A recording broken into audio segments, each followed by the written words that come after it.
Assalamualaikum warahmatullahi wabarakatuh. Saya Ika Sdaningsih, CGP Angkatan 10 dari kelas 171 SMP Takdis Nurul Huda Kajen, Kabupaten Pati. Pada kesempatan ini, saya akan memaparkan aksi nyata saya pada modul 1.2 mengenai nilai dan peran guru penggerak. Aksi nyata ini merupakan pelaksanaan dari rencana pada refleksi 4P, koneksi antar materi modul 1.2 mengenai pengembangan diri yang sederhana, konkret, dan rutin setelah dapat dilakukan sendiri dari sekarang. Pada rencana refleksi 4P, berikut adalah 4 poin yang akan saya lakukan. Yang pertama, menyelenggarakan pembelajaran yang berpihak pada murid. Yang kedua, melakukan refleksi di setiap akhir pembelajaran. Yang ketiga, mewujudkan kepemimpinan murid dengan memotivasi dan membimbing dalam pengembangan diri. Yang keempat, membuat konten edukasi yang diupload di YouTube, TikTok, atau Facebook. Dan berikut adalah pelaksanaan dari rencana saya tersebut. Yang pertama, menyelenggarakan pembelajaran yang berpihak pada murid. Yang saya lakukan antara lain adalah melibatkan murid secara aktif dalam proses penemuan konsep dengan metode inquiry terbimbing dan diskusi. Dengan metode ini, anak-anak akan mengkonstruksi sendiri pengetahuan mereka melalui kegiatan penelitian dan diskusi dengan rekan-rekannya. Yang selanjutnya adalah menggunakan media yang menarik, yaitu berupa video pembelajaran. Video pembelajaran ini diakses dari gadget atau handphone anak-anak, di mana di dalam satu kelompok hanya terdapat satu handphone. Saya membagikan link video pembelajarannya, kemudian anak-anak mengaksesnya secara bersama, melakukan eksplorasi konsep bersama, kemudian melakukan diskusi bersama untuk menyelesaikan tantangan atau tugas yang diberikan oleh guru. Pembelajaran ini juga sesuai dengan kodrat zaman di mana kita memanfaatkan kemajuan teknologi sebagai sarana atau media dalam pembelajaran. Yang selanjutnya adalah melatih keterampilan komunikasi murid dengan kegiatan presentasi. Dengan kegiatan presentasi ini, anak-anak akan berlatih bagaimana untuk berbicara dengan baik dan menyampaikan gagasannya di depan teman-temannya. Selain itu, presentasi ini juga melatih keberanian anak ya untuk bisa tampil di depan. Yang selanjutnya, melatih kreativitas murid dengan metode mind map.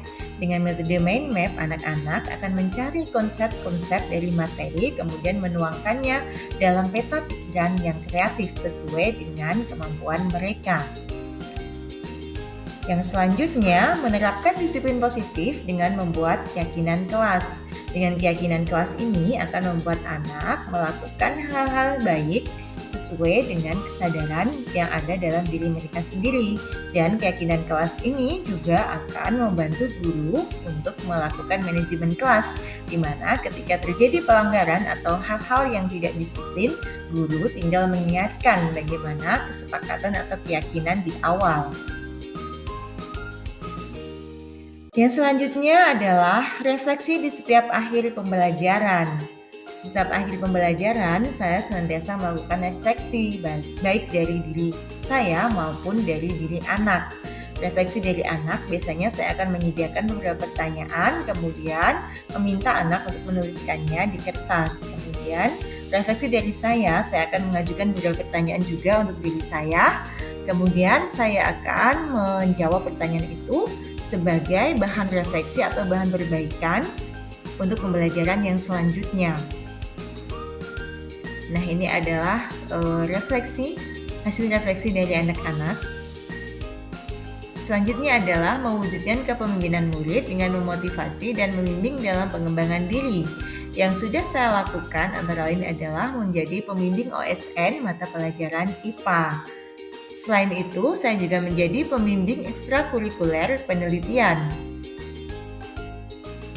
Dan yang terakhir adalah membuat konten edukasi yang diupload di YouTube, TikTok, atau Facebook. Saya membuat konten edukasi mengenai kesehatan reproduksi remaja, kemudian saya upload di channel YouTube saya, Ika Setia. Perasaan selama melakukan aksi nyata modul 1.2. Selama melakukan aksi nyata tersebut, saya merasa senang, termotivasi, dan tertantang untuk selalu melakukan perubahan-perubahan nyata yang berawal dari diri saya. Ide atau gagasan yang timbul selama proses aksi nyata. Saya merasa semakin tergerak untuk melakukan perubahan-perubahan nyata di lingkungan sekolah, dan saya sadar untuk mewujudkannya tidak dapat saya lakukan sendirian, sehingga saya harus membangun kolaborasi dengan kepala sekolah, rekan sejawat, murid, dan juga orang tua atau wali murid. Pembelajaran yang dapat saya ambil dari aksi nyata modul 1.2 antara lain adalah guru harus senantiasa belajar dan mengembangkan diri untuk menyelenggarakan pembelajaran yang berpihak pada murid dan melakukan kolaborasi untuk melakukan perubahan-perubahan di sekolah dalam rangka mewujudkan profil pelajar Pancasila. Dampak atau perubahan positif yang paling saya rasakan dari aksi nyata modul 1.2 antara lain adalah murid menjadi lebih bersemangat dan antusias dalam belajar. Kemudian kompetensi dan keterampilan murid juga meningkat.